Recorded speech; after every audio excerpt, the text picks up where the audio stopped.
Alrighty, well, this experiment of a hot water system is absolutely brilliant. I'm stunned at how good it is. It's, yeah, it runs, oh, you know, between 1/2 and 3/4 of a gallon a minute. Just depends on how much you want to turn the tap up. I don't really want to turn it over that at the moment in case it all, you know, overflows straight onto the flames. I have had a shower in it, and yeah, as you can probably see, there's a little drip there. I can get all of this just the way all this is set up. That pipe's essentially just sitting there and just held in by all this little circus of stuff here, and I can click that out, and I'm probably going to do that, dry it all out and get a bead of silicone in there to stop that drip. But that drip actually drops completely to the floor. I tell you what, it's a different beast, there's no question about that. Yeah. You know what the hardest thing in all of this was? Getting all this to get high enough, but really it wasn't the hot water system that needed to be gotten high. What the real trouble was getting the blasted 100-pound propane tank up on all this bullshit. And I tell you what, in future I will be making some sort of a pulley system, and all this here will be a bit more proper. It might actually be a bunch of cinder blocks or something like that. That's stable enough, but oh god, you know, she could be better.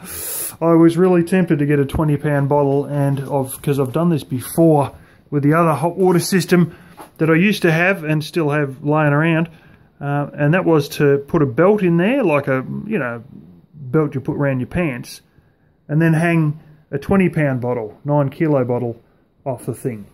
And I was really tempted to do that, but I didn't want to, you know, have to reset it all up later. But my gosh, it was hard going lifting all that crap up. Anyway, yeah, this is very different. What happens is you get within. I've used a different lid on this, and the water sort of feeds in on the other side. I don't really want to get my slippers wet, but there you see. That lid wasn't quite right. I had to cut a few slots in it and stuff to sort of get it down to size, and another slot there so I could put it on over where the downpipe pot come, because they were sort of touching each other for a minute there.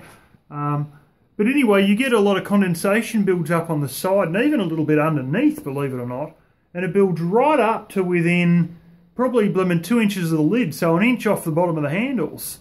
And then as time goes on, it all disappears. And you'll be sitting there, and you know how after a few minutes you'll get like steam bubbles forming on the side of a pot? Well, when that occurs, you're just sitting here and all of a sudden it starts dripping. No drips for ages, and then all of a sudden drip, drip, drip, drip, drip, drip, drip, drip, drip, drip, drip, drip. And what it is, the steam bubbles are forming on the side of the pot, and they've taken up so much room that they actually force some of the water to overflow out the head. I'm not joking. And that's pretty much your cue that it's getting up to temperature, and within the next 3 minutes you should probably get under it. I'm not joking. That's something I really didn't expect to happen, but that's what it's been doing. So yeah, this is pretty much, you know, you saw what you saw in the last video, which was done last night, and all of this was done today. And yeah, it's basically a day-built hot water system, and it is fantastically warm. Oh man, it's a beauty. Now, of course, it works out about 12 litres, which is, well, you know, a bit over 4 gallons.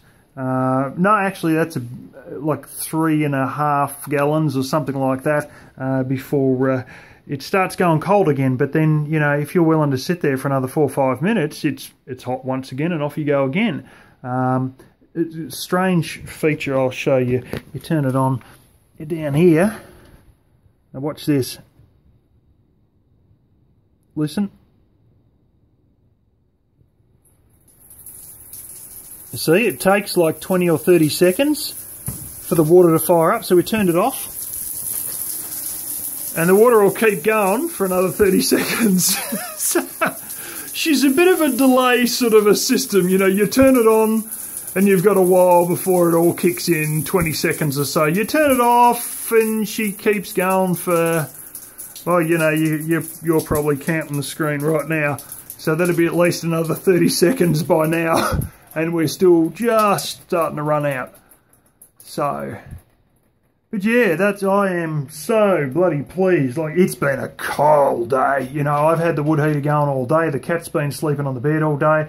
I've been throwing in, you know, one small log after another. And it's cold. You know, it's like 55 Fahrenheit or something outside, you know. And I think it's actually less. I think it's... No, actually, it would be. It'd be about 44 Fahrenheit or something like that outside. About 5-6 degrees Celsius. And, you know, in here it's probably only 52 degrees Fahrenheit. And lo and behold, you know, warm as toast. So, yeah, that is... I got to say it, in recent times, especially with stuff that I've never really dealt with before, that is a brilliant success.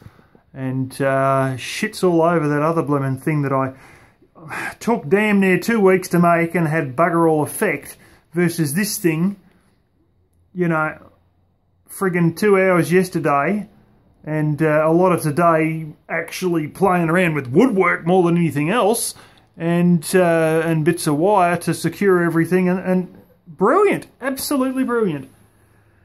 So I couldn't be happier. And you know the best thing of all, is no longer having to deal with those god-awful 6-volt batteries that keep dying, that you go to another city to get, you pay your 35 bucks, and the son of a bitch won't hold a charge within bloody 3 weeks, and, you know, going to have a shower at 10 o'clock at night to realise that you turn it on, and she goes for about 30 seconds, and you're just getting wet, and then the bastard cuts off. And you have the little low battery light come on. And it's, oh great, now I've got to wait till 11:30 to have a shower because I've got to charge it. Fuck their blasted electronic systems that have got more safeties than you can poke a stick out, that keep shutting themselves off. Fuck their shit 6-volt batteries. You can never buy a decent one. They're all Chinese junk. I had about 2 decent ones, and one of those I think was American. But all these 6-volt, it's so hard to get 6-volt batteries. And they're all shit. And that's what I had to rely on. You know, and this stupid thing with Aerosol, any chance in the world it had to do, oh bang, turn itself off, you know. Frickin' hell. You know, gas runs out, turn itself off. You know, all the bullshit. No more. Improvisation and simplicity is the way to go.